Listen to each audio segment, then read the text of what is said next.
ছাত্রছাত্রী আমার চ্যানেলে ভিডিওটি দেখার জন্য স্বাগত জানাই। তোমরা যারা নবম শ্রেণীতে সেকেন্ড সামেটিভ পরীক্ষা দেবে তাদের জন্য রায় মার্টিন প্রশ্ন বিচিত্রা থেকে মডেল প্রশ্ন 9 এর প্রশ্ন উত্তর সারাংশ এবং তার উত্তর নিয়ে আজকের ভিডিওতে হাজির হয়েছি।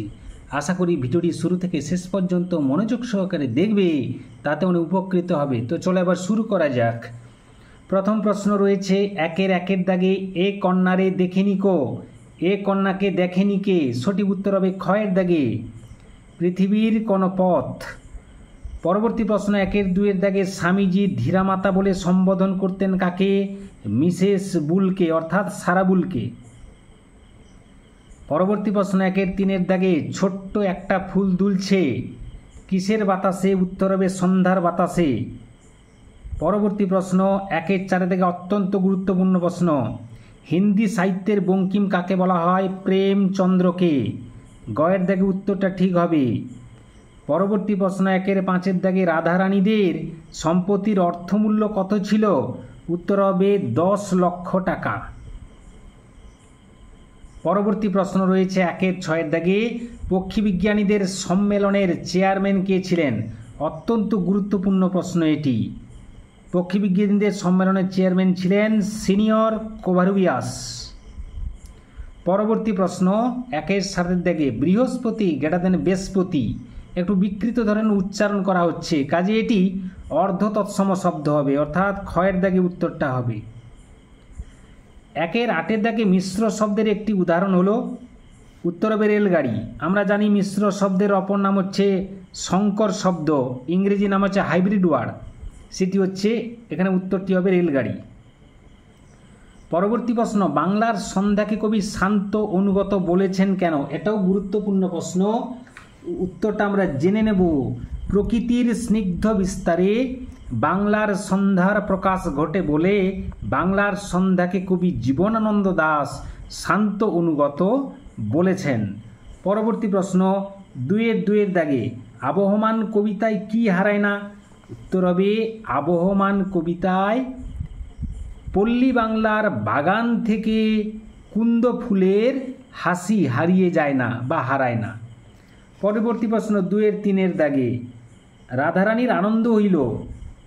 এটাও গুরুত্বপূর্ণ প্রশ্ন।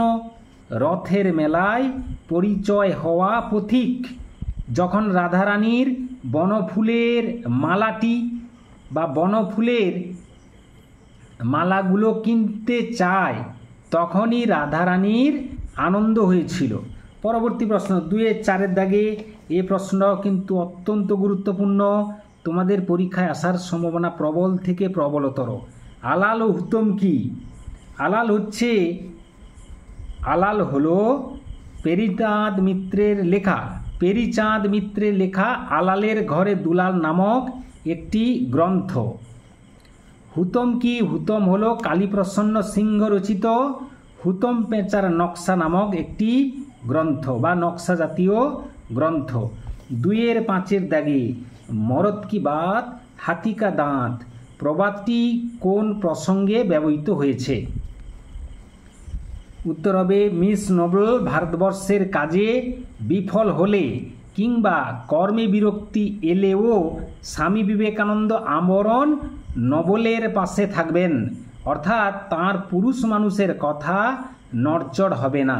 এই প্রসঙ্গে উদ্ধৃত উক্তিটির অবতারণা বা এই প্রসঙ্গে উদ্ধৃত উক্তিটি করা হয়েছে।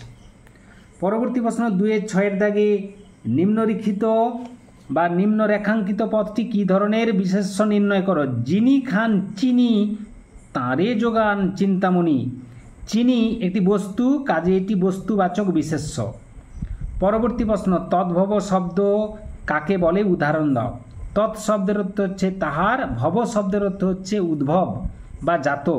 তার বলতে এটা সংস্কৃতের। তদ্ভব শব্দের অর্থ সংস্কৃত থেকে জাত বা সৃষ্ট বা সংস্কৃত থেকে উদ্ভূত। তদ্ভব শব্দের অর্থ হলো। এবার কাকে বলে সংজ্ঞাটা আমরা জানছি। যে সকল সংস্কৃত শব্দ প্রাকৃত অপভ্রংশের মধ্য দিয়ে পরিবর্তিত বা রূপান্তরিত হয়ে বাংলা শব্দভাণ্ডারে এসেছে তাকে তদ্ভব শব্দ বলে। যেমন প্রীতি গ্রেটার দেন পিরিতি, এখানে পিরিতি হলো অর্ধতৎসম শব্দ। মস্তক গ্রেটার দেন মাথা, এটি হলো অর্ধতৎসম, বলছি তদ্ভব শব্দ। আবার একটু বলছি, মস্তক মাথা, এই প্রীতি পিরিতিটা হবে না, এটি অর্ধতৎসম শব্দের পর্যায়ে পড়ে যাচ্ছে। মস্তক থেকে মাথা হবে, প্রস্তর থেকে পাথর হবে, আর হবে এখানে হস্ত থেকে হাত, হস্ত গ্রেটার দেন হাত, এগুলো তদ্ভব শব্দের উদাহরণ। এরপরে আমরা চলে যাব পরবর্তী প্রশ্নগুলো। পরবর্তী প্রশ্নগুলো অত্যন্ত গুরুত্বপূর্ণ, তবু এখান থেকে দীর্ঘ প্রশ্নের 1 মার্কেরগুলো আমি কিন্তু উত্তর করে দিয়েছি। বাঙালির সর্বশ্রেষ্ঠ সাহিত্য সৃষ্টি কোনটি? উত্তর হবে পদাবলী সাহিত্য ও কীর্তন গানগুলি। দীর্ঘ প্রশ্নগুলো উত্তর তোমরা সহায়িকা বইতে পেয়ে যাবে। আমরা ভিখারি হইয়াছি, কারা কিভাবে ভিখারি হয়েছে? এখানে আমরা বলতে বা কারা বলতে কাদের কথা বলা হয়েছে? রাধারানী এবং তার বিধবা মায়ের কথা বলা হয়েছে। পরবর্তী প্রশ্ন, অগত্যা রাধারানী কাঁদিতে কাঁদিতে ফিরল। রাধারানী কোথা থেকে ফিরছিল? মায়েসে রথের মেলা, বৃষ্টিতে ভেস্তে গেছিল, তাই সেখান থেকে রাধারানী তার বাড়ির উদ্দেশ্যে আসছিল। কর্মে ঝাঁপ দেওয়ার পূর্বে বিশেষভাবে চিন্তা করো, কার প্রতি? স্বামী বিবেকানন্দের এই পরামর্শ মিস মার্গারেট এলিজাবেথ নোবেলের প্রতি। তিনি কোন কাজে ঝাঁপ দিতে চান? ভারতের জনসেবামূলক কাজে ও নারী সমাজের উন্নতি কর্মে ঝাঁপ দিতে চান মিস নোবেল। পরবর্তী প্রশ্ন, ফুরোয় না সেই একগুয়েটার দুরন্ত পিপাসা। একগুয়েটাকে গ্রাম্য প্রকৃতির জন্য যে মানুষের মধ্যে আকুলতা দেখা যায়,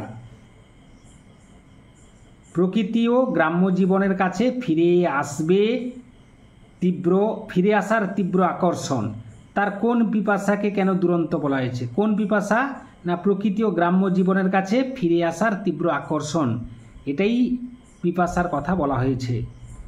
কি শয়তান পাখি? অত্যন্ত গুরুত্বপূর্ণ প্রশ্ন। বক্তা হলেন চিলিয়ান জাদুকর আর্গাস। কোন পাখিকে কেন শয়তান বলা হয়েছে? কোন পাখি? না শঙ্কুর পোষা সাধারণ কাক করভাসের কথা এখানে বলা হয়েছে। এরপরে সারাংশ আমরা সরাসরি চলে যাচ্ছি এবং তার উত্তরে, দেখো আমি চোর বটে, কিন্তু আমি কি সাধ করিয়া চোর হইয়াছি, খাইতে পাইলে কি চোর হয়। দেখো যাহারা বড় বড় সাধু চোরের নামে শিহরিয়া হয়ে ওঠেন, তাঁরা অনেকে চোর অপেক্ষা অধার্মিক। তাহাদের চুরি করিবার প্রয়োজন নাই বলিয়াই চুরি করেন না, কিন্তু তাহাদের প্রয়োজনাতীত ধন থাকিতেও চোরের প্রতি যে মুখ তুলিয়া চাহেন না, ইহাতে চোর চুরি করে। অধর্ম চোরের নহে, চোরে যে চুরি করে সে অধর্ম কৃপণ ধনীর ছেদ। চোর দোষী বটে, কিন্তু কৃপণ ধনী তদপেক্ষা শতগুণে দোষী। উত্তরটা আমরা জেনে নেব। একটু শিরোনাম দিতে হয়, শিরোনাম তুলে ধরা হয়েছে, অবিচার নামকরণ করা হলো। সারাংশ, চোরের চুরি করার কারণ অভাব, তার অভাব সৃষ্টির মূলে আছে কৃপণ ধনীর প্রয়োজনের অতিরিক্ত ধনসঞ্চয়। কৃপণ ধনী সম্পদ কুক্ষিগত করে রাখে বলেই দরিদ্র মানুষ চুরি করতে বাধ্য হয়।